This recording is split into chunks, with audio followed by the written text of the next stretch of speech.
Good afternoon everyone. तो आज हम थर्मोडाइनमिक्स कंटिन्यू करते हैं। हमने क्या पढ़ना है? हमने पढ़ना है enthalpy change of a reaction. तो enthalpy change of a reaction का मतलब हम क्या समझ रहे हैं? Enthalpy change of a reaction. Enthalpy change of a reaction का मतलब होता है, यानी कि जब आप कोई भी रिएक्शन कराते हो, लाइक ए प्लस बी से आपका सी प्लस डी बन रहा है,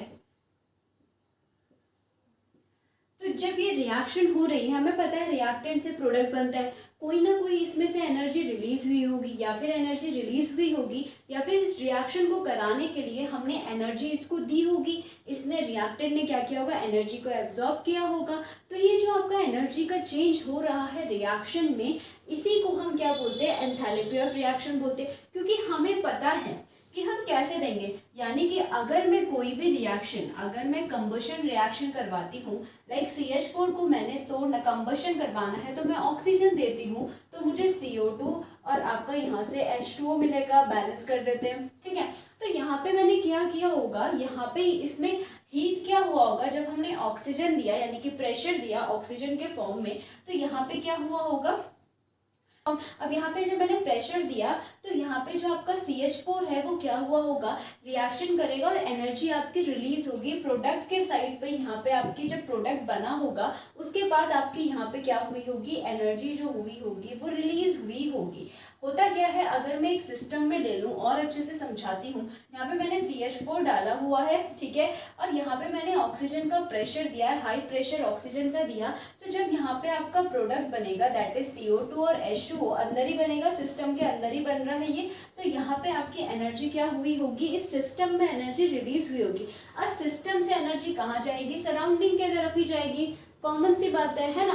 तो जब एनर्जी अंदर रिलीज होती है, तो हमें क्या पता होता है? ये रिएक्शन क्या होती है? हमारी एक्सोथर्मिक रिएक्शन होती है। यहाँ पे हमारा जो डेल्टा H होता है वो आपका नेगेटिव होता है ना। नेक्स्ट हम बोलते हैं कि अगर मैंने CaCO3 लिया है और इसको क्या किया है? हीट किया है, यानी कि ये खुद से नहीं टूट रहा है, ये सॉलिड है, इसको मुझे क्या देना पड़ रहा है? हीट देना पड़ रहा है ताकि ये टूट जाए। अब ये हीट को क्या कर रहा है? एब्जॉर्ब कर रहा है, और क्या बनाता है? CaO और CO2 बनाता है ना। तो एलिमेंट जब आपका हीट को एब्जॉर्ब कर रहा होता है, वो एंडोथर्मिक रिएक्शन होती है। यहाँ पे डेल्टा H क्या हो जाएगा? आपका पॉजिटिव हो जाएगा, ठीक है। कोई एनर्जी का ऐसा रिलीज हुआ नहीं है, तो आपका यहाँ पे क्या होता है? सराउंडिंग से सिस्टम की तरफ हमने क्या दिया है? हीट दिया है। इतना हम समझ गए। तो यहाँ से हमारा कंक्लूजन क्या निकल के आता है कि जो भी हम हीट, मतलब जो भी हम एनर्जी दे रहे होते हैं, हीट के फॉर्म में दे रहे होते हैं, और हीट के फॉर्म को, यानी कि इस आपका जो हीट है, इसको मेजर कौन कर रहा है? आपका डेल्टा H मेजर कर रहा है, एंथैल्पी मेजर कर रहा है। यानी कि ये बोलता है कि enthalpy change of a reaction का मतलब जो भी आपके यहाँ पे हीट में एक्सचेंज हो रहा होगा, ठीक है, और उसको हम मेजर करते हैं डेल्टा H की फॉर्म में, उसी को हम क्या बोल रहे होते हैं? एंथैल्पी चेंज बोल रहे होते हैं। क्या एंथैल्पी यहाँ पे चेंज हुई वो हम मेजर करेंगे। कैसे मेजर करेंगे वो हम देखते हैं। Enthalpy change of a reaction हम मेजर करते हैं, लाइक मेरी ये वाला मैंने रिएक्शन लिया। अब मुझे क्या पता कि अंदर क्या हो रहा होगा? उन्होंने बोल दिया कि आपका जो रिएक्टेंट है, लेट आपका जो कोई भी आपका रिएक्टेंट है, X जो है, ये आपका कितना है? X है। ये आपका X आपका कितना दे रखा है? इसको आपका दे रखा है X किलो जूल पर मोल दे रखा है, ठीक है। और यहाँ पे जो आपका D है ये Y है, ठीक है। ये आपका C, ये आपका Z है, और ये आपका W है। सेम किलो जूल पर मोल, किलो जूल पर मोल, किलो जूल पर मोल, इन सब का जो एंथैल्पी वो इतना इतना है। अब बोल रहा है कि आपको डेल्टा H निकालना है, यानी कि इस रिएक्शन के टाइम पे, यानी कि जब ये रिएक्शन हुई होगी, इतना तो उसने आपको दे दिया कि आपका इतना किलो जूल है, यहाँ पे इतना किलो जूल है, B आपका, C आपका इतना है, D आपका इतना है। अब टोटल जब आपकी रिएक्शन हुई होगी, तब हमारी एंथैल्पी में कितना चेंज आया होगा? तो हम कैसे मेजर करते हैं? Delta H of product minus reactant. Product में भी हम क्या लेंगे?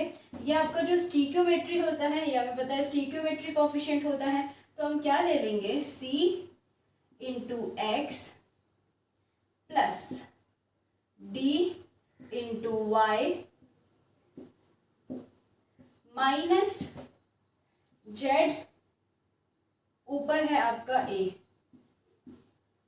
प्लस बी इंटू डब्ल्यू, यानी कि जो भी उसने यहाँ पे हीट आपको दे रखा है हर उसमें कि ए के पास इतना है, बी के पास इतना है, सी के पास इतना है, डी के पास इतना है। अब आपका रिएक्शन हुआ, अब रिएक्शन होने के बाद जो मेरा एंथैल्पी चेंज हुआ वो होता है ऐसे, ये होता है आपका product minus reactant. Enthalpy change जो आपका हो रहा है प्रोडक्ट और आपका रिएक्टेंट का, ठीक है, इतना हम समझ गए। इसको हम डेल्टा एच आर ले लेते हैं। एंथैल्पी चेंज हुई है जो प्रोडक्ट में, एंथैल्पी चेंज हुई है जो आपको रिएक्टेंट में, ठीक है। आर का मतलब है रिएक्शन। इस रिएक्शन में जो आपकी एंथैल्पी चेंज हुई है उसको हम ऐसे मेजर करते हैं। यहाँ से हम इतना समझ गए कि एंथैल्पी चेंज होता क्या है, हम उसको कैसे मेजर करते हैं। अगर मैं बात करूँ इसी रिएक्शन की, अगर मैं बात कर रही हूँ सेकेंड हमारे पास, अब हम एक एक करके पढ़ते हैं। एंथैल्पी चेंज हमने पढ़ लिया। सेकेंड मैं बात कर रही हूँ standard enthalpy change. Standard enthalpy में क्या होगा, एंथैल्पी चेंज तो आपका H हो गया। स्टैंडर्ड एंथैल्पी चेंज क्या होगा, standard enthalpy change of a reaction जो आपका होता है H के ऊपर हम सब्सक्रिप्ट ऐसे कर लेते हैं और रिएक्शन का निकाल रहे हैं तो standard enthalpy change of a reaction को हम ऐसे डिनोट करते हैं, ठीक है। यहाँ पे वो बोल रहा होता है कि जो भी आपने रिएक्टेंट और प्रोडक्ट ले रखा होता है वो आपका स्टैंडर्ड स्टेट में होना चाहिए। अब आप बोलोगे कि मैडम स्टैंडर्ड स्टेट क्या होता है, स्टैंडर्ड स्टेट का मतलब होता है कि स्टेबल स्टेट, किसी भी एलिमेंट का और मॉलिक्यूल का अपना सबसे ज्यादा स्टेबल स्टेट, क्या लिखूंगी मैं, स्टेबल स्टेट, किसी भी एलिमेंट एंड मॉलिक्यूल का अपना सबसे ज्यादा स्टेबल स्टेट को ही हम क्या बोल रहे होते हैं, स्टैंडर्ड स्टेट बोल रहे होते हैं। लाइक अगर मैं बात करूंगी Cl की, तो Cl आपका किस फॉर्म में स्टेबल होता है, हमें पता है Cl2 की फॉर्म में वो आपका सबसे ज्यादा स्टेबल होता है। ऑक्सीजन आपका O2 के फॉर्म में ही स्टेबल होता है, ठीक है। और आपका सोडियम किस फॉर्म में स्टेबल होता है, सोडियम आपका सोडियम के फॉर्म में ही स्टेबल होता है। तो ये आपका कार्बन को, अगर मैं ग्रेफाइट की बात करूं तो ग्रेफाइट आपका किस फॉर्म में स्टेबल होता है, कार्बन के फॉर्म में स्टेबल होता है।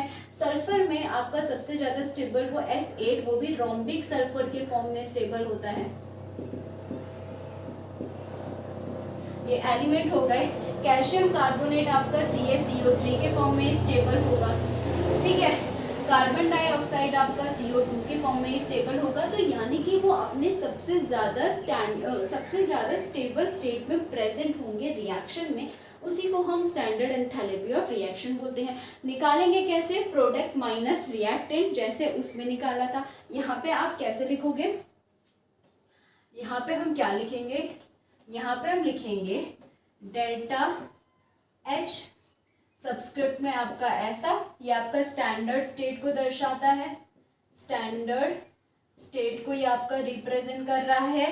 R हमारा रिएक्शन बता रहा है कि आप एंथैल्पी रिएक्शन की निकाल रहे हो।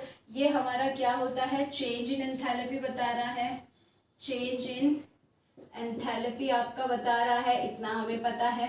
क्या करेंगे, product change in enthalpy product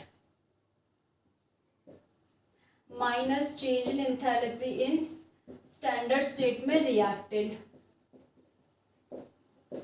ठीक है। प्रोडक्ट में आपकी मान लो जो भी गिवन होगी, ठीक है, प्रोडक्ट में आपकी मान लो H2 प्लस हाफ O2 आपका H2O दे रखा है, ठीक है। तो प्रोडक्ट में आपका क्या हो जाएगा, यहाँ पे H2O हो जाएगा, स्टीक्योमेट्री कुछ गिवन है नहीं, माइनस आपका रिएक्टेंट में क्या है, यहाँ पे H2 जो भी आपको दे रखा होगा, कंसंट्रेशन मतलब जो भी आपको एनर्जी दे रखी होगी, नॉट अ कंसंट्रेशन, जो भी आपको एनर्जी दे रखी होगी वो हो गया, ठीक, प्लस 1/2 इंटू O2 की जो भी आपको एनर्जी दे रखी होगी, ऐसे हम निकाल लेंगे, ठीक है। जो भी आपको एनर्जी गिवन होगी प्रोडक्ट की, रिएक्टेंट की, उसको रखेंगे, स्टीक्योमेट्री से मल्टीप्लाई करते हैं, प्रोडक्ट माइनस रिएक्टेंट होता है। एंथैल्पी चेंज हमारा स्टैंडर्ड स्टेट का ऐसे निकलेगा, बिल्कुल वैसे ही है, सिमिलर ही है। बस हम क्या ले रहे हैं, यहाँ पे जो भी रिएक्शन H2 अपनी स्टैंडर्ड स्टेट में है, O2 अपनी स्टैंडर्ड स्टेट में है, वाटर अपनी सबसे ज्यादा स्टेबल स्टेट में है, ठीक है। तो स्टैंडर्ड एंथैल्पी आपकी यही होती है। एक मिनट मैं इसमें जरा इंक भर दूं।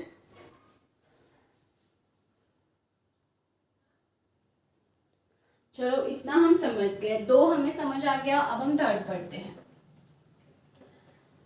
एंथैल्पी ऑफ रिएक्शंस कैसे कैसे चेंज हो रही है हम एक एक करके देख रहे हैं। ये आपका एंथैल्पी देखा, स्टैंडर्ड एंथैल्पी देख लिया। अब थर्ड हमारे पास क्या आता है? थर्ड आता है हमारे पास स्टैंडर्ड एंथैल्पी ऑफ फॉर्मेशन नहीं है, हाँ, enthalpy change during phase transformation. ये इंपॉर्टेंट है, इसको अच्छे से समझ लेना। वैसे इंपॉर्टेंट तो सभी है। Enthalpy change during phase transformation, ठीक है। क्या होता है, कैसे आपका जब आप फेज का ट्रांसफॉर्मेशन करते हो तो एंथैल्पी में कैसे चेंजेस आता है वो हम देखते हैं, ठीक है, एक एक करके देखते हैं। अगर मैं बात करूँ फेज ट्रांसफॉर्मेशन की तो हम एक एक करके एग्जाम्पल लेके पढ़ते हैं। सबसे पहला आप नॉर्मली हम फेज ट्रांसफॉर्मेशन पढ़ते कहाँ पे? फिजिकल चेंज में पढ़ते हैं। फेज ट्रांसफॉर्मेशन हम केमिकल चेंज में तो पढ़ते नहीं हैं, हमें फिजिकल चेंज में ही पढ़ते हैं। और फिजिकल चेंज में क्या होता है? आपका कंपोजिशन सेम रहता है, कंपोजिशन आपका क्या रहता है? सेम रहता है ना, ये हमें पता होता है। फिजिकल चेंज होता क्या है ये मैंने बताया था शायद। फिजिकल चेंज आपका ऐसा चेंज होता है कि रिएक्शन करने के बाद आप उसे वापस ला सकते हो। लाइक एग्जांपल मैं आपको बताती हूँ, हाँ, stretching of rubber, stretching of rubber. मान लो मैंने रबर को इतना खींच दिया, उसके बाद मैंने ऐसे करके खींचा और जैसे ही मैंने उसको छोड़ा वो इतना था, उसको मैंने इतना खींचा और जब मैंने उसको छोड़ा तो वापस इतना आ जाएगा। नॉर्मल सी बात है, मैं रबर को ऐसे खींचूंगी और इसको जैसे छोड़ूंगी वो अपनी शेप में आ जाएगा। This is called a physical change, यानी कि उसका कंपोजिशन चेंज नहीं हुआ है, कुछ नया प्रोडक्ट नहीं बनाया आपका, आपने उसको जब छोड़ा वो वापस अपनी ही शेप में आ गया। इसको हम बोलते हैं फिजिकल चेंज, ठीक है। और एग्जाम्पल इसका क्या होता है, मान लो मैं कोई पेपर लेती हूँ और उस पेपर को ऐसे गुच पुछ कर लूँगी और उसके बाद फिर ऐसे रख दूँगी। फाड़ने की बात नहीं करी, मैंने ऐसे ऐसे करके उसे यहाँ पे रख दिया, फिर उस पेपर को दोबारा उठाया और खोला, वापस वो वैसे ही पेपर बन जाएगा जैसा था आपका। ऐसा तो नहीं है कि मैंने फाड़ने की बात नहीं करी है, जैसे गुच पुछ करके रखा और उठाया और उसको खोला, वो वैसे ही बन गया। This is called a physical change, ये भी आपका फिजिकल चेंज होता है। हम बात करते हैं केमिकल चेंज भी पढ़ लेते हैं, अच्छे से समझ आएगा। केमिकल चेंज में आपका कंपोजिशन जो होता है वो आपका क्या होता है? चेंज हो जाता है। जैसे कि मैं बात कर रही हूँ, मैंने पेड़ लगाया, बचपन में वो इतना सा था, मैंने लगाया, जब मैं बड़ी हुई या थोड़े टाइम बाद मैंने देखा वो बढ़ गया। क्या मैं उसको वापस छोटा कर सकती हूँ? मुझे तो नहीं लगता, नहीं कर पाएंगे, है ना। This is called a chemical change. अगर मैंने एक पेपर लिया, उसको जला दिया, अब वो राख बन गया, अब उसकी प्रॉपर्टीज बिल्कुल अलग है उस पेपर से, इसको भी हम केमिकल चेंज बोलते हैं। फिजिकल चेंज का एग्जांपल मैं ले लूंगी H2O। मैंने लिक्विड लिया, वाटर लिक्विड लिया यानी कि पानी लिया, पानी को मैंने फ्रीज कर दिया। फ्रीज हम करते हैं 273.15 केल्विन में, मैंने इसको फ्रीज किया और फ्रीज करने के बाद हमारा ये वाटर सॉलिड बन गया, ठीक है। अब मैंने क्या किया, सॉलिड बन गया। अब एक बॉटल लिया था, बॉटल को मैंने फ्रीज किया, उसमें वो बर्फ जम गया। अब उस बॉटल को मैंने निकाला और बाहर रख दिया, वापस लिक्विड बन जाएगा। This is also called a physical change. तो यानी कि जो मैं फेज ट्रांसफॉर्मेशन अभी आपको पढ़ाने वाली हूँ वो फिजिकल चेंज है। यहाँ पे आपका ऐसा कोई कंपोजिशन क्या हुआ है, यहाँ पे भी वाटर था तो यहाँ पे भी आपका केमिकल फॉर्मूला वाटर ही है, चेंज नहीं हुआ है। फिजिकल प्रॉपर्टीज में चेंज आएगी, बाकी आपकी जो H2O है, आपका जो केमिकल फॉर्मूला है वो सेम है, ठीक है। इतना हम समझ गए, ऐसी कोई दिक्कत नहीं है। चलो हम इतना समझ गए, तो हम अब आगे बढ़ते हैं फेज ट्रांसफॉर्मेशन में एंथैल्पी का चेंज। सबसे पहले मैंने बोला, सबसे पहला एग्जांपल सॉलिड से लिक्विड, ठीक है। इन्होंने बोला H2O था, सॉलिड था, सॉलिड से आपका क्या हुआ है, लिक्विड में कन्वर्ट हुआ है, H2O लिक्विड। अभी मैंने आपको जो एग्जांपल दिया था H2O लिक्विड टू सॉलिड, तो यहाँ पे आपका क्या हो रहा है, -273.15 केल्विन होता है, नॉट प्लस नहीं होगा क्योंकि देखो सॉलिड से लिक्विड जब बनता है तो 273.15 केल्विन होता है। अब मैं वापस अब लिक्विड से सॉलिड बनाऊंगी तो जितना मैंने इसको हीट दिया होगा उतना हीट मैं उससे लूंगी, तभी तो वो वापस कन्वर्ट होगा। तो इसका टेम्परेचर -273.15 होगा। ठीक है, ओके। वो गलती से 273.15 ले लिया समझाते समझाते, बट एक्चुअल में यही होगा। यहाँ पे भी मैं वही बोल रही हूँ। देखो मैंने क्या किया, मैंने सॉलिड लिया, ठीक है, बर्फ़ लिया, बर्फ़ को मैं क्या दे रही हूँ, टेम्परेचर दे रही हूँ, कुछ हीट दे रही हूँ, लाइक 273.15 केल्विन मैंने इसको हीट दिया।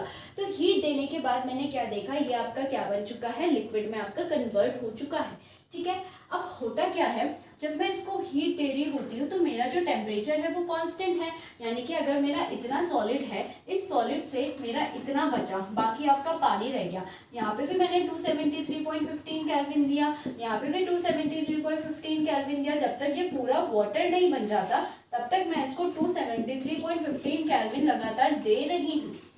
ऐसा क्यों हो रहा है, मतलब मैं टेम्परेचर जो इसको हीट दे रही हूँ वो कहाँ जा रहा है, जब इस सिस्टम का टेम्परेचर ही नहीं बढ़ रहा है तो वो हीट जा कहाँ रही है, यानी कि मैं इसे हीट दे रही हूँ और ये सिस्टम में टेम्परेचर तो बढ़ ही नहीं रहा है, यानी कि हीट तो बढ़ ही नहीं रही है। तो क्या हो रहा होगा, मान लो यहाँ पे मैंने बर्फ़ रखी है, मैंने इसे हीट दिया और देखा यहाँ पे तो आपका टेम्परेचर बढ़ ही नहीं रहा है सिस्टम में। तो क्या हो रहा है, आपका जो टेम्परेचर है वो 273.15 केल्विन ही है। ऐसा क्यों, क्योंकि टेम्परेचर कांस्टेंट क्यों है, क्योंकि जितना भी मैं इसे हीट दे रही हूँ तो ये जो सॉलिड पार्टिकल्स हैं, मतलब सॉलिड यानी कि जो वाटर है, हमें पता है सॉलिड स्टेट में भी पार्टिकल्स होते हैं, मैटर होता है हमारा एक, ये आपका सॉलिड फॉर्म है, आइस हमारा मैटर है, और इस मैटर किससे बना हुआ होता है, हमारे इंडिविजुअल छोटे छोटे पार्टिकल से मिलकर बना हुआ होता है। तो मैंने ये बोला कि मेरा ये बर्फ़ है, मैंने इसको हीट दिया, ठीक है, हीट देने के बाद जितना भी मेरा हीट होता है वो क्या करता है, वो सारा का सारा हीट ये पार्टिकल्स को लिक्विड में, यानी कि सॉलिड को लिक्विड में कन्वर्ट कराने में मदद करता है। क्या होगा, मैं हीट दूंगी तो इसके अंदर जो आपके पार्टिकल्स होंगे इस मैटर के अंदर, तो वो मैटर क्या करेगा, पार्टिकल बॉन्ड को तोड़ने में, यानी कि हाइड्रोजन बॉन्ड है इसके अंदर, वाटर के पास क्या होता है, वाटर के पास हमारे पास हाइड्रोजन बॉन्ड होता है, वो क्या करेगा, इस वाटर के पार्टिकल्स के बीच में जो हाइड्रोजन बॉन्ड है उसको तोड़ने की कोशिश करेगा। यानी सारी एनर्जी किस में लग रही है, बॉन्ड को तोड़ने में लग रही है, और बॉन्ड को तोड़ के वो क्या बनाने में लग रही है, लिक्विड बनाने में यहाँ पे हमारी लग रही है। जितनी भी एनर्जी है वो पार्टिकल्स क्या कर रहा है, बॉन्ड को तोड़ने में लगा रहा है और लिक्विड में कन्वर्ट करने में लगा रहा है।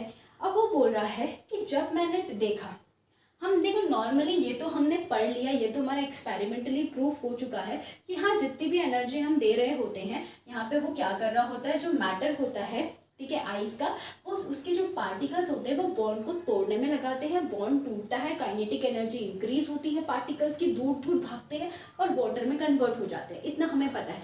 अगर मैं बात करूँ कि अगर मैं उसको ऐसे देखूँ, ऑब्जर्व करूँ, तो मैं क्या समझूंगी, वाटर तो कांस्टेंट है तो ये क्या हो रहा होगा। तो हम बोलते हैं कि नॉर्मली जब हम ऑब्जर्व कर रहे होते हैं, थ्योरेटिकली हम ये बोलते हैं कि आपके इसके शायद इस बर्फ़ के अंदर ही कुछ छुपा हुआ एनर्जी होती है, वो छुपी हुई एनर्जी ही क्या करती है, इस सॉलिड को आपके वाटर में कन्वर्ट करने में लगा देती है। उस छुपी हुई एनर्जी को हम क्या बोल रहे होते हैं, लेटेंट हीट बोल रहे होते हैं, जो क्या कर रहा होता है, इस सॉलिड, इस मैटर को वाटर में कन्वर्ट करने में लगा देता है। चलो इतना हम समझ गए, इसी वजह से हमारा टेम्परेचर क्या रहता है, कांस्टेंट रहता है। अगर मैं बोलूँ कि मुझे लिक्विड से वापस सॉलिड बनाना है तो क्या होगा, जितनी आपने इससे एनर्जी दी उतनी एनर्जी मुझे इससे लेनी पड़ेगी। जब उतनी एनर्जी मैं इससे ले लूँगी तब जाके ये वापस आपका यहाँ पे कन्वर्ट हो जाएगा। दैट इज़ वाई मैंने बोला था कि -273.15 केल्विन हो जाएगा। इतना हम समझ गए, चलो हम इतना समझ गए। तो यानी कि यहाँ पे हमारा जो डेल्टा एच है वो क्या हो जाएगा, एंथैल्पी चेंज क्या होगा, मैंने इसको हीट दिया है ताकि ये लिक्विड में कन्वर्ट हो सके, इसने हीट को एब्जॉर्ब किया है। तो एब्जॉर्ब करने का मतलब है यहाँ पे कोई सिस्टम में एनर्जी नहीं रिलीज हुई, इसने एब्जॉर्ब कर दिया है, तो यानी कि पॉजिटिव है, ये हमारी एंडोथर्मिक रिएक्शन देती है। यानी कि एंडोथर्मिक रिएक्शन ये आपकी है, और हमारी जो एंथैल्पी निकल के आती है वो हमारी पॉजिटिव निकल के आती है। इतना हम समझ गए, कोई दिक्कत नहीं, ठीक है। सेकंड मैं बात कर रही हूँ कि मैंने क्या लिया, H2O से लिक्विड से मैंने इसे गैस में कन्वर्ट कर दिया है। H2O से मैंने गैस में कन्वर्ट यहाँ पे किया है। तो यहाँ पे जो हम दे रहे होते हैं वो 373.15 केल्विन दे रहे होते हैं, है ना, ठीक है। क्या होता है यहाँ पे, क्या हो रहा होता है, देखो ये दोनों ही आपके इक्विलिब्रियम में दिखा रखा है। इक्विलिब्रियम में मैं इसलिए आपको दिखा रही हूँ कि जितना आपका लिक्विड यहाँ बना होगा वो वापस जब आपका कन्वर्ट होगा, देखो यहाँ से सॉलिड से लिक्विड जब आपका बना है तो सॉलिड से लिक्विड बनने की जो प्रोसेस होती है वो आपकी होती है, हम क्या बोलते हैं इसको, वेपराइजेशन, वो सॉरी बॉइलिंग बोलेंगे, बॉइलिंग होता है। और लिक्विड से जब आपका सॉलिड बन रहा होता है इसको हम फ्रीजिंग बोलते हैं, ठीक है। जितनी एनर्जी थी उतनी मैंने ले ली। अब जब वो वापस जाएगा तो क्या होगा, एनर्जी का रिलीज होगा, तब आपका डेल्टा एच नेगेटिव आएगा। बट ऐसा अभी नहीं करना है, हमारे जो बुक में दे रखा है वो अभी सिर्फ सॉलिड से लिक्विड, लिक्विड से गैस और इतना ही बता रखा है, ठीक है, ओके। हमें बस सॉलिड से लिक्विड बता रखा है, लेकिन एक्स्ट्रा मैं ही आपको बता रही हूँ कि होता क्या है। अब अगर लिक्विड से गैस में जाएगा तो वेपराइजेशन होगा, और गैस से जब सॉलिड में आएगा तो क्या हो जाएगा, आपका कंडेंसेशन हो जाएगा। गैस के जो पार्टिकल्स होते हैं वो वापस क्या हो जाएंगे, लिक्विड में कन्वर्ट हो जाएंगे, कंडेंसेशन होता है, ठीक है, ओके। अब क्या होता है, मैंने वही बात यहाँ पे होगी, टेम्परेचर कांस्टेंट क्यों किया है, क्योंकि लिक्विड को जितना आपका टेम्परेचर हीट दिया जा रहा है वो सारा का सारा मैटर आपका गैस में कन्वर्ट करने में लगा दे रहा है। सेम डेल्टा एच यहाँ पे क्या हो जाएगा, पॉजिटिव हो जाएगा, किसके लिए, लिक्विड से गैस में कन्वर्ट करने के लिए। मैं उल्टा नहीं ले रही हूँ, सिर्फ लिक्विड से गैस के बारे में मैं बता रही हूँ। थर्ड मेरे पास क्या होगा, थर्ड मैंने बोला कि सॉलिड से गैस बन रहा है, सॉलिड से डायरेक्टली आपका गैस बन रहा है। इस प्रोसेस को हम क्या बोल रहे होते हैं, सब्लिमेशन बोलते हैं। हर किसी सब्लिमेशन के लिए आपकी डिफरेंट डिफरेंट टेम्परेचर होती है। हमारे जो बुक में दे रखा है वो दे रखा है सॉलिड CO2, जिसको हम ड्राई आइस भी बोलते हैं, बिकॉज ये बिल्कुल ड्राई आइस की तरह ही दिखता है, ठीक है। तो सॉलिड CO2 का जो टेम्परेचर होता है यहाँ पे 195 केल्विन दे रखा है। क्या हो रखा होगा, सेम वही प्रोसेस हो रही है, लिक्विड को स्किप करता है, सॉलिड से डायरेक्टली आपका गैस में कन्वर्ट होता है, वही प्रोसेस होती है। टेम्परेचर कांस्टेंट होता है, डेल्टा एच जो होगा यहाँ पे भी पॉजिटिव होगा। सॉलिड से गैस में बनने के लिए हमारे पास कौन कौन से एग्जाम्पल होते हैं, हमारा सॉलिड CO2 हो गया फर्स्ट एग्जाम्पल, एक हमारा कैम्फर हो गया। कैम्फर भी आप देखोगे सॉलिड फॉर्म में होता है, अगर उसे मैं खुला छोड़ूंगी तो वो क्या हो जाती है, आपके ऊपर इवेपोरेट हो जाती है। थर्ड में आपका आयोडीन्स ले लूँगी। आयोडीन भी क्या होती है, नॉर्मली ये आपके सॉलिड फॉर्म में होती है, और जब ये वेपर्स की फॉर्म में निकलती है तो हमें वॉयलेट वेपर इससे मिलते हैं, वॉयलेट वेपर्स हमको यहाँ से दिखते हैं, ठीक है। तो ये हमें एग्जाम्पल पता चल गया। चलो अब बेसिकली ये जो आपका सॉलिड से गैस में ये जो फेज का ट्रांसफॉर्मेशन होता है ये डिपेंड किस में करता है, ये डिपेंड करेगा बॉन्डिंग में, जो इनके बीच में इंटरमॉलिक्यूलर फोर्स ऑफ अट्रैक्शन होता है उसमें ये डिपेंड करता है। मैं इसको मिटा रही हूँ, स्क्रीनशॉट लेना है तो ले लो, ठीक है। तो मैंने बोला कि जो भी आपका ये फेज का ट्रांसफॉर्मेशन हो रहा है, इसमें जो आपका ये फेज का ट्रांसफॉर्मेशन हुआ ये डिपेंड किस में करता है, ये आपके जो मैटर्स यानी कि जो मैटर्स के अंदर पार्टिकल्स होते हैं उस पार्टिकल्स के बीच में जो इंटरमॉलिक्यूलर फोर्स ऑफ अट्रैक्शन होता है उस पर डिपेंड करता है, ठीक। अब देखो ये है आपके पार्टिकल्स, किस में कन्वर्ट हुआ, लिक्विड में,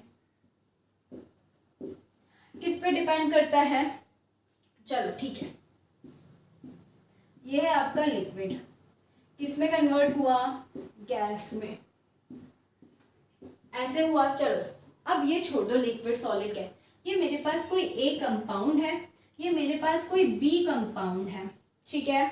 मैंने बोला कि मुझे कन्वर्जन करवाना है, कौन सा जल्दी कन्वर्ट होगा? ऑब्वियसली ये कन्वर्ट होगा। क्यों? क्योंकि इनके बीच में जो इंटरमोलिकुलर फोर्स ऑफ अट्रैक्शन है, इनके बीच में जो inter molecular force of attraction है वो क्या है? डिफरेंट है। इनके बीच में जो अट्रैक्शन है वो आपका डिफरेंट है। मतलब यहाँ पे क्या है? स्पेस ज़्यादा है, थोड़ा सा वीक अट्रैक्शन है, यहाँ पे ज़्यादा अट्रैक्शन है। ज़्यादा अट्रैक्शन है तो पार्टिकल एकदम से अपने आप को छोड़ेगा नहीं। यहाँ पे कम अट्रैक्शन है तो पार्टिकल, हाँ थोड़ा सा अगर आप हीट वेट दोगे तो वो आपका कन्वर्ट हो जाएगा। यानी कि फेज ट्रांसफॉर्मेशन किस पे डिपेंड करता है? आपका स्ट्रेंथ में डिपेंड करता है। किसकी स्ट्रेंथ में? आपके पार्टिकल्स की अट्रैक्शन की स्ट्रेंथ में।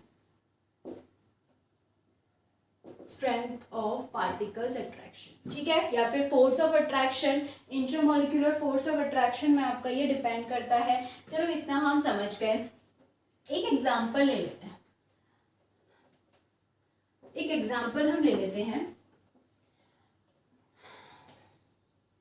मेरे पास एक एग्जाम्पल है एसीटोन का। कीटोन का ही आपका फॉर्म है, एसीटोन हो गया। दूसरा मेरे पास एक एग्जाम्पल है वाटर। एसीटोन जो होता है, अगर नॉर्मली आप देखोगे, अगर आप खुला छोड़ोगे, दोनों ही लिक्विड है। ये भी आपका लिक्विड है।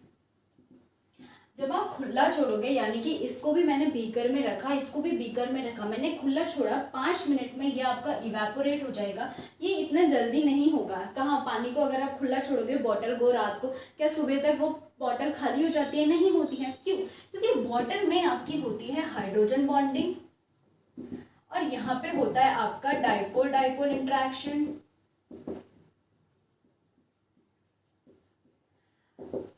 Dipole dipole interaction hydrogen bond से तो ज़्यादा नहीं होता है। हाइड्रोजन बॉन्डिंग सबसे ज़्यादा स्ट्रॉन्ग बॉन्ड होता है। तो यहाँ पे वाटर में हाइड्रोजन बॉन्डिंग है जो उसको पकड़े हुए है, इजीली वो आपका क्या वेपराइज नहीं होगी, लेकिन ये आपके बॉन्ड को तोड़ लेगी। डाइपोल डाइपोल इंटरेक्शन इतना वीक, इतना ज़्यादा स्ट्रॉन्ग नहीं होता है, तो ये क्या करेगी? इजीली आपके पेपर्स में कन्वर्ट हो जाती है। तो इतना हम यहाँ पे समझ गए। यही हमारा एंथैल्पी चेंज होता है ड्यूरिंग ट्रांसफॉर्मेशन। अब आता है हमारा स्टैंडर्ड एंथैल्पी ऑफ फॉर्मेशन।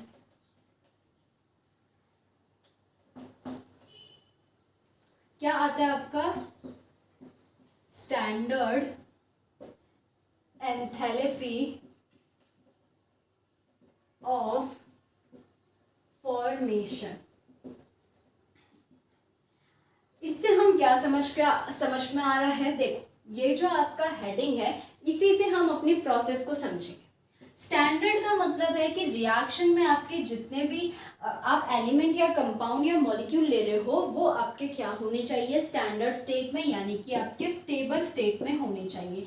अपनी सबसे ज़्यादा स्टेबल स्टेट में वो होंगे। दूसरा बात कर रहा है एंथैल्पी ऑफ फॉर्मेशन, यानी कि फॉर्मेशन किसका होता है? प्रोडक्ट का। ये प्रोडक्ट के बारे में ही कुछ बात हो रही है यहाँ पे। उसका एंथैल्पी चेंज आप बताओगे, निकालोगे कैसे? स्टैंडर्ड स्टेट है। एक एग्जांपल लेके मैं यहाँ पे चल लेती हूँ स्टैंडर्ड एंथैल्पी ऑफ फॉर्मेशन का। चलो, H2 प्लस हाफ O2 आपका क्या बन रहा है? H2O बन रहा है। क्या बोला जाता है? स्टैंडर्ड एंथैल्पी ऑफ फॉर्मेशन बोल रहा होता है कि पहले तो जो आपकी रिएक्शन है वो होनी चाहिए स्टैंडर्ड स्टेट में। दूसरी वो बोल रहा होता है कि जो आपका प्रोडक्ट फॉर्म होता है, यानी कि वो होना चाहिए 1 मोल। ये बहुत इंपॉर्टेंट है, इसको दिमाग में रख लेना कि यहाँ पे आपका जो प्रोडक्ट 1 मोल फॉर्म हो रहा है आपके रिएक्टेंट से, उस टाइम पे जो आपका मतलब होने के बाद जो आपका एंथैल्पी चेंज हो रहा है वो कितना होगा, वो हम यहाँ पे बता रहे होते हैं। क्या हो रहा होता है? पहली चीज कंडीशन, रिएक्शन बहुत इंपॉर्टेंट है, आपका स्टैंडर्ड स्टेट में होना चाहिए। दूसरा वो बोल रहा है कि 1 मोल फॉर्मेशन होना चाहिए प्रोडक्ट का। ये 2 चीज आपकी फॉलो करेगी तो ही आपका स्टैंडर्ड एंथैल्पी ऑफ फॉर्मेशन वो कहलाएगा। यानी कि कितनी एंथैल्पी चेंज हुई होगी अगर मैं 1 मोल ऑफ प्रोडक्ट को फॉर्म कर रही हूँ उसके रिएक्टेंट से, तो वो आपको यहाँ पे निकालना होता है। अगर मैं यहाँ पे बात करूँ तो ऑक्सीजन है, ये आपकी कंबशन रिएक्शन है। अब कंबशन रिएक्शन में एनर्जी सिस्टम के अंदर रिलीज होती है, सिस्टम के अंदर रिलीज होती है, तो ये वाली रिएक्शन तो हमारी डेल्टा एच क्या है, नेगेटिव है। ठीक है, चलो सेकेंड केस मैं ले रही हूँ कि CaO प्लस CO2 और आपने बनाया कैल्शियम कार्बोनेट। ठीक है, कैल्शियम कार्बोनेट है, इसका दूसरा नाम होता है लाइमस्टोन।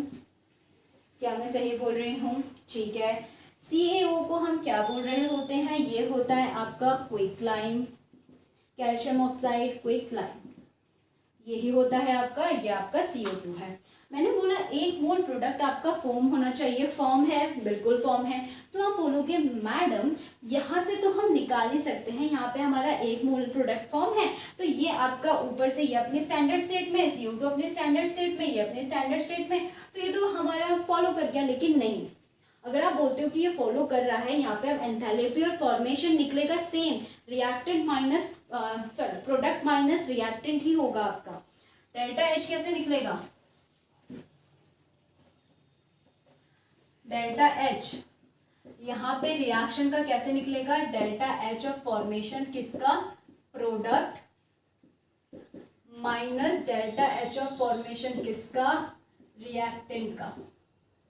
ठीक है, और इसके आगे आप स्टीकियोमेट्रिक कोएफिशिएंट लोगे, यहाँ पे जो भी आपका स्मॉल एस ले रही हूँ मैं स्टीकियोमेट्रिक कोएफिशिएंट, यहाँ पे भी स्मॉल एस ले रही हूँ स्टीकियोमेट्रिक कोएफिशिएंट, यही आपका होता है, हम अभी तक यही पढ़ते आ रहे हैं। ठीक है, अगर आप इसका निकालते हो ऐसे करके, लाइक इसका आपका x है, इसका आपका y है, इसका आपका z है, आपने कहा z minus x plus y, और लेट आपका यहाँ पे निकल के क्या आया, w निकल के आ गया। ठीक है, यही निकल के आएगा, और किस में आएगा आपका, नेगेटिव में आएगा, क्योंकि CO2 जो आप दे रहे हो वो भी हीट के फॉर्म में दे रहे होते हो, तो एक टाइप की रिएक्शन कंबशन ही है ये भी। तो इसका मतलब जो आपका W निकल के आएगा, आपने मार दिया टिक और बोला करेक्ट है, ये आपका 0 मार्क्स देगा आपको। अब आप बोलोगे मैडम ऐसा क्यों, 1 मोल तो फॉर्म हो रहा है, स्टैंडर्ड स्टेट में है, क्योंकि CaCO3 जो आपका लाइमस्टोन यानी कैल्शियम कार्बोनेट होता है वो इससे फॉर्म होता ही नहीं है, ये ऐसा होता ही नहीं है। ये रिएक्शन तो मैंने उल्टी ही लिखी है, क्योंकि स्टार्टिंग में मैंने ये जब रिएक्शन आपको करवाई तो मैंने कैसे करवाई, मैंने आपको बोला कि CaCO3 को हीट दिया तब आपका CaO और CO2 बना, ऐसा कुछ मैंने अभी थोड़ी देर पहले पढ़ाया। रिएक्शन ऐसे होती है, ऐसे होती ही नहीं है। अब जब आप डेल्टा एच ऑफ रिएक्शन कराओगे, बोलेंगे डेल्टा एच ऑफ फॉर्मेशन आपका इतना, इसका इतना, एंथैल्पी इतना है, अब निकालो डेल्टा एच ऑफ फॉर्मेशन। देखो एक चीज याद रखना, आपका डेल्टा एच यानी कि स्टैंडर्ड स्टेट में जो आपकी रिएक्शन है उसी का ही एक केस नहीं लग रहा है आपको डेल्टा एच ऑफ फॉर्मेशन। यानी कि डेल्टा एच ऑफ फॉर्मेशन क्या बोलता है, स्टैंडर्ड स्टेट में होना चाहिए और 1 मोल प्रोडक्ट फॉर्म होना चाहिए। डेल्टा एच एंथैल्पी यानी कि delta H enthalpy of reaction in standard state में, स्टैंडर्ड एंथैल्पी ऑफ रिएक्शन में हम क्या बोलते थे, जितना भी हमारा रिएक्टेंट होना चाहिए वो सारा का सारा स्टैंडर्ड स्टेट में होना चाहिए। मैंने रिएक्टेंट और प्रोडक्ट के बारे में वहाँ पे बात नहीं की थी। यानी कि अगर मैं बोलूँ कि स्टैंडर्ड एंथैल्पी ऑफ रिएक्शन, अगर मैं उसके रिएक्टेंट और प्रोडक्ट के बारे में बात करूंगी तो यार ये भी तो स्टैंडर्ड ही होंगे, क्योंकि मैंने बोला था कि पूरा स्टैंडर्ड स्टेट में होना चाहिए। क्या पता उस प्रोडक्ट में बोला होगा 1 मोल फॉर्म करने का, बिल्कुल, क्योंकि ये जो आपका केस होता है ये इसी का ही केस होता है, यानी कि स्टैंडर्ड एंथैल्पी ऑफ रिएक्शन का ही केस होता है, यानी कि हमारा पार्ट होता है स्टैंडर्ड एंथैल्पी ऑफ फॉर्मेशन। इतना हम समझ गए, ठीक है। तो यहाँ पे जब वो बोलेगा स्टैंडर्ड एंथैल्पी ऑफ रिएक्शन आपको निकालनी है, ठीक है, या फिर स्टैंडर्ड एंथैल्पी ऑफ फॉर्मेशन आपको निकालनी है, तो हम ऐसे निकालेंगे, ऐसे निकालेंगे, ठीक है। लेकिन आप बोलोगे मैडम फॉर्मेशन में तो ये फॉलो नहीं करेगा। आप बोलोगे देखो दोबारा से एक चीज समझाती हूँ, शायद थोड़ा सा कंफ्यूजन हो रहा होगा तो उसको मैं समझा देती हूँ। मैंने बोला कि स्टैंडर्ड एंथैल्पी ऑफ रिएक्शन में मैंने क्या बोला था, सब कुछ स्टैंडर्ड स्टेट में होते हैं। ये 2 टाइप के होते हैं, एक होता है आपका स्टैंडर्ड एंथैल्पी ऑफ रिएक्टेंट, एक होता है आपका स्टैंडर्ड एंथैल्पी ऑफ प्रोडक्ट। जब आपके वो प्रोडक्ट के बारे में बात कर रहा होता है तो बोल रहा होता है कि 1 मोल प्रोडक्ट आपका फॉर्म होना चाहिए, 1 मोल प्रोडक्ट फॉर्म होना चाहिए। रिएक्टेंट के बारे में बात कर रहा होता है तो 1 मोल रिएक्टेंट आपका रिएक्ट होना चाहिए। तब जो आपका एंथैल्पी चेंज होता है वो हम निकालते हैं। बाकी स्टैंडर्ड स्टेट है तो आपका पूरी की पूरी रिएक्शन जो होगी वो आपकी स्टैंडर्ड स्टेट में होगी, यानी कि स्टेबल स्टेट में होगी। सेम यहाँ पे भी ऐसा होगा, सेम यहाँ पे भी ऐसा होगा। ठीक, अभी हम क्या पढ़ रहे हैं, स्टैंडर्ड एंथैल्पी ऑफ फॉर्मेशन पढ़ रहे हैं। यहाँ पे भी हमारा जो फॉर्मेशन होता है वो 1 मोल में होता है और पूरी की पूरी रिएक्शन स्टैंडर्ड स्टेट की होती है। तो स्टैंडर्ड एंथैल्पी ऑफ फॉर्मेशन इसकी तरह है, यानी कि ये हमारा इसी का ही एक केस है। इतना हमने पढ़ा, ठीक है। नेक्स्ट मैंने क्या बोला कि जब मैंने CaCO3 लिया तो वो तो वैसे फॉर्म होता ही नहीं है। मैंने CaCO3 आपका लिया, यहाँ पे आपका CaO प्लस CO2 से मैंने CaCO3 बना दिया। आपने इसका डेल्टा H निकाल दिया नेगेटिव W, ऐसा नेगेटिव आएगा क्योंकि कंबशन है, ठीक है। आपने फॉर्मूला लगाया प्रोडक्ट माइनस रिएक्टेंट और आपने ये निकाल दिया, लेकिन ये गलत हो गया क्योंकि एक्चुअल में आपका CaCO3 किससे बनता है, CaCO3 आपका CaOH whole twice plus CO2 से आपका CaCO3 बनता है, क्योंकि ये रिएक्शन एक्चुअली ऐसी होती है, ऐसी होती है। अब जब CaCO3 से बनता ही नहीं है तो ये रिएक्शन ही गलत है। इसका डेल्टा H आप ऐसे निकाल ही नहीं सकते। हाँ, इसका डेल्टा H आप निकाल सकते हो, यहाँ पे 1 मोल है, इसका डेल्टा H आपका नेगेटिव में आएगा, जो भी आएगा रिएक्शन एक्सोथर्मिक होगी, ठीक है। यहाँ तक हम समझ गए, ये आपका स्लेट लाइम होता है, कैल्शियम हाइड्रोक्साइड, ठीक है। इतना हम अभी तक समझ गए। चलो इसको हटा देते हैं। अब अगर मैंने बोला है कि हमें इसका निकालना है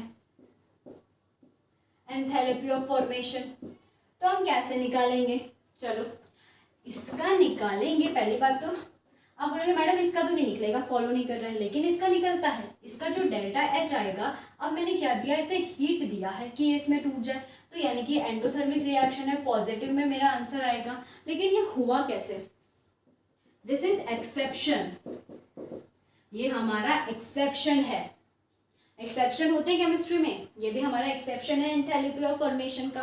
ये निकल जाएगा, पॉजिटिव में आंसर आएगा। थर्ड केस, सेकंड केस समझ गए। थर्ड केस क्या बोला, H2Br2 आपका क्या बना रहा है, HBr बना रहा है, वो भी 2 में।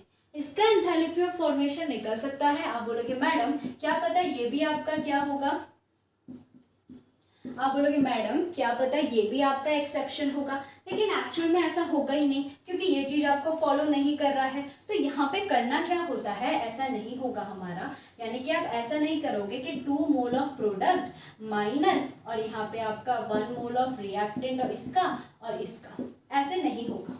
यहाँ पे ऐसा नहीं होगा। यहाँ पे होगा क्या, सबसे पहले आप इसको बनाओगे प्रोडक्ट को 1 मोल, क्या करें हम, हाफ कर दे, इसको भी हाफ कर दे, तो यहाँ पे भी हाफ हो जाएगा, 2 से 2 कैंसिल हो जाएगा, तो आपका half H2 plus half Br2, यहाँ से आपका क्या बन जाएगा, HBr बन जाएगा। अब तो हम निकाल ही सकते हैं, अब तो हम डेल्टा H यहाँ पे निकाल ही सकते हैं, आंसर आ जाएगा। सिर्फ यहाँ पे था थोड़ा सा, वो मैंने बता दिया। यहाँ पे अगर ऐसा कुछ गिवन होगा तो हम क्या कर देंगे, स्टिक्योमेट्री को हाफ कर सकते हैं। यहाँ पे स्टिक्योमेट्री नहीं, हम इसे मोल से रिप्रेजेंट करते हैं। इन मोल को हम हाफ कर सकते हैं, उस मोल को हम हाफ कर देंगे और अपना स्टैंडर्ड एंथैल्पी ऑफ फॉर्मेशन निकाल देंगे, यानी डेल्टा H ऑफ रिएक्शन निकाल देंगे। इतना हम समझ गए, यहाँ तक हमारा हो गया। चलो ठीक है, एक और चीज नोट करके लिखो, जब कोई भी एलिमेंट अपनी स्टैंडर्ड स्टेट में होता है, स्टैंडर्ड स्टेट का यानी मतलब है मेरा स्टेबल स्टेट में होता है, उसका डेल्टा H हम 0 लेते हैं। एलिमेंट, नॉट अ मॉलिक्यूल और अ कंपाउंड, एलिमेंट। एग्जाम्पल इसी का ले लेती हूँ, H2 हाफ O2, मैंने क्या बनाया, H2O बनाया। डेल्टा H ऑफ रिएक्शन में इसका निकालूंगी, क्या निकलेगा, ये मेरे को दे रखा है X किलो, नंबर ले लेती हूँ, 4 किलो जूल पर मोल, ये मुझे दे रखा है 2 किलो जूल पर मोल, ठीक है। ये मुझे दे रखा है आपका 4 किलो जूल पर मोल, ऐसे दे रखा है। तो मेरा प्रोडक्ट क्या है यहाँ पे 4 है, ओके 4 हो जाएगा, माइनस होता है, ठीक है। फिर रिएक्टेंट का हम ले लेंगे, ये मेरे को दे रखा है 4 प्लस 1/2 इंटू 2, ठीक है। ये दे रखा है 2 से 2 मेरा कैंसिल हो जाएगा, ये मेरा 5 आया, यानी कि -1 किलो जूल पर मोल, ठीक है। ऐसे आप बोलोगे मैडम ये हमारा आंसर आ गया, लेकिन ये है गलत, 0 मार्क्स। क्या होता है, डेल्टा एच जब मुझे निकालना होता है, मैं लूंगी प्रोडक्ट का, मॉलिक्यूल का 0 मैंने नहीं बोला है, 4 ले लोगे आप यहाँ पे। इसको ऐसा दिया ही नहीं होगा, ये -4 होगा आपका, आपने यहाँ पे -4 ले लिया, माइनस किया, ठीक है। एलिमेंट का, ये आपका एलिमेंट है, अपनी स्टैंडर्ड स्टेट में है, एलिमेंट है स्टैंडर्ड स्टेट में है, 0 + 0, यहाँ पे आपका आंसर जो आ जाएगा वो -4 आएगा, क्योंकि कंबशन रिएक्शन है तो आपका कहीं ना कहीं उन्होंने माइनस में ही ये चीज़ दी होगी। तो एलिमेंट जब आपका स्टैंडर्ड स्टेट में होते हैं वो आपके 0 लेते हैं। एक और बता देती हूँ, कार्बन लिया, हाफ ऑफ O2 लिया, CO बन गया, ठीक है, ओके। मैंने ये बोला कि ये जो आपका है ये है आपका -6 किलो जूल पर मोल, ठीक है। ये आपको गिवन कर रखा है, दैट इज 2 किलो जूल पर मोल। चलो ये आपको गिवन ही नहीं कर रखा है, वैसे तो आपको गिवन नहीं किया जाता है, बट ये था कि आपको और अच्छे से समझाऊं इसलिए मैं दे रही थी। ये आपको चलो मान लिया नहीं दे रहा, ठीक है। अब आपको बोला है डेल्टा एच निकालना है, आप बोलोगे मैडम इसको तो दे ही नहीं रखा है, अब हम कैसे निकालेंगे। अब हम कैसे क्या निकालेंगे, ये आपका एलिमेंट है स्टैंडर्ड स्टेट में है 0, ये आपका एलिमेंट है स्टैंडर्ड स्टेट में है 0, तो इसका क्या आ जाएगा -6 किलो जूल आ जाएगा पर मोल, यही आएगा, ठीक है, ओके। अगर ये मैं मान लूँ कि इसमें 4 दिया होता और इसमें 2 दिया होता तब क्या करते, वो दे ही नहीं सकते, और बाई चांस दिया है तो भी हम 0 ही लेंगे, क्योंकि स्टैंडर्ड स्टेट में जो आपका एलिमेंट होता है वो आपका क्या होता है 0 ही होता है, ठीक है, ओके। वैसे तो वो नहीं देते, इतने बेवकूफ़ तो वो नहीं होंगे। तो हम क्या बोले, स्टैंडर्ड स्टेट में है यानी कि अपनी स्टेबल फॉर्म में है, और स्टेबल फॉर्म में है तो वो आपका क्या हो जाएगा, उसका डेल्टा एच आपका 0 होता है, और उसका डेल्टा एच जो भी होगा उसको पुट करोगे और अपना आंसर निकालोगे। इतना हम समझ गए, तो आज के लिए इतना काफ़ी है। फिर हम अगले उसमें पढ़ेंगे थर्मोकेमिकल इक्वेशन और आपका हीट लॉ, ठीक है। तो आज के लिए इतना बहुत, आई होप आपको समझ आया होगा। एक क्वेश्चन कर ही लेते हैं आज, बहुत अच्छा क्वेश्चन है। Fe2O3 है जो रिएक्ट कर रहा है आपका 3 ऑफ H2 के साथ, क्या बना रहा है 2 ऑफ Fe बना रहा है, और आपका 3 ऑफ H2O बना रहा है। अगर आपने ये कर लिया तो मतलब आपको सब कुछ समझ आ गया। डेल्टा H2O यानी कि H2O का आपका डेल्टा H जो दे रखा है वो दे रखा है आपको -285.83 किलो जूल पर मोल, ठीक है। आपको Fe2O3 है सॉलिड स्टेट में, ये दे रखा है आपको -824.2 किलो जूल पर मोल। अब बोला है क्या आपको निकालना है डेल्टा एच, ठीक है, डेल्टा एच ऑफ रिएक्शन निकालना है स्टैंडर्ड स्टेट में, ठीक है, ठीक। ये उसने जो गैस दी है आपको एक हीट के फॉर्म में, वो गैस दे रहा है, ठीक, ओके। चलो यहाँ पे देखो डेल्टा एच हमने क्या समझा था, जो हमारा स्टैंडर्ड स्टेट में होता है प्रोडक्ट होगा, रिएक्टेंट होगा, रिएक्टेंट होगा तो 1 मोल लोगे आप जिसको हीट दे रहे हो, प्रोडक्ट होगा तो 1 मोल आपका फॉर्म होगा। यहाँ पे रिएक्टेंट तो आपका 1 मोल है, ठीक है, फॉलो कर रहा है, ओके, यानी कि 1 मोल आप हीट कर रहे हो। प्रोडक्ट आपका 2 मोल है, वाटर तो वैसे भी बाय प्रोडक्ट होता है, तो ये तो आपका गलत है, इसको हमें क्या करना पड़ेगा, 1 मोल में कन्वर्ट करना पड़ेगा सबसे पहले। तो क्या करेंगे, हम सॉल्यूशन लिखेंगे। सॉल्यूशन में 1 मोल में कैसे कन्वर्ट करेंगे, जब 2 से डिवाइड करेंगे, यानी कि यहाँ पे भी 2 से डिवाइड करेंगे, यहाँ पे भी, और यहाँ पे भी 1/2 हमारा आ जाएगा, ठीक है। अब ये आपका 1 मोल में कन्वर्ट हो गया है। अब हम निकाल लेंगे कितना दे रखा है, प्रोडक्ट 3/2 इंटू माइनस का 285.83 किलो जूल पर मोल, ऐसे है, ठीक है, प्लस Fe आपका अपने स्टैंडर्ड स्टेट में है, 0 आ जाएगा। Fe इसी फॉर्म में पाया जाता है स्टेबल में, तो Fe आपका यहाँ पे 0 मैंने ले लिया। माइनस करेंगे, माइनस पहले रिएक्शन देखना है, जो जो चीज़ें उसने बोली स्टेटमेंट वो फॉलो कर रहा है कि नहीं, उसके बाद आपको फिर जैसे हम फॉर्मूले में पुट करते हैं वो हमें करना है, ठीक है। तो अब आपका क्या आएगा, प्रोडक्ट है 1/2 इंटू क्या है आपका -824.2 किलो जूल पर मोल, प्लस आपका H2 अपने स्टैंडर्ड स्टेट में है 0, 16.6 किलो जूल पर मोल आ जाएगा। बेसिकली ये हुआ क्या, देखो सबसे पहले हमें क्या पता था कि स्टैंडर्ड स्टेट में मुझे इसकी एंथैल्पी निकालने के लिए बोली थी। मुझे पता है स्टैंडर्ड स्टेट में एंथैल्पी की 2 ही केस होते हैं, एक रिएक्टेंट वाला, एक प्रोडक्ट वाला।